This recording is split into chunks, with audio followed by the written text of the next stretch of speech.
रावलपिंडी का bureau chief Malik Nadeem की report के मुताबिक एसएसपी रावलपिंडी आमिर की खुली कचहरी में सहाफ़ियों समेत आवाम ने मरी पुलिस के खिलाफ शिकायत के ढेर लगा दिए। एसएसपी ने मुकर्ररा वक्त से 1 घंटा लेट खुली कचहरी में आवाम की शिकायत सुने शुरू की। सहाफ़ी बरादरी के एहतजाज पर एसएसपी गपशप खत्म करके असिस्टेंट कमिश्नर अहमद हसन रांझा के ऑफिस में उठवा कर जना हॉल में दाखिल हुए और तलावत कलाम पाक के बगैर खुली कचहरी का आगाज़ किया, जिसके बाद एक बुजुर्ग सहाफ़ी की तरफ से कानूनी कार्रवाई के लिए दी गई दरख्वास्त पर पुलिस की तरफ से कानूनी कार्रवाई ना की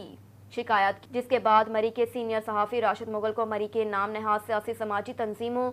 और उनके कारखास मुलाजमीन और मरी में माफिया का रूप धारने वाले एजेंटों, सरगनों और एजेंटों की तरफ से घर का सामान चोरी करने की दरख्वास्त पर अमल दरामद ना होने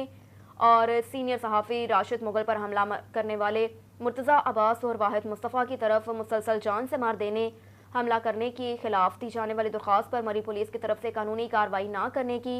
एसएसपी रावलपिंडी को शिकायत की। पुलिस को तहफ़्फ़ुज़ फराहम करने का मुतालबा किया गया, जिसके चंद मुकामी औरतों की तरफ से दी अपने मुखालफिन की तरफ से तंग करने और मारपीट करने के खिलाफ दी गई दरख्वास्तों पर मरी पुलिस की तरफ से कानूनी कार्रवाई ना की गई। एसएसपी आमिर हालात वाक़यात से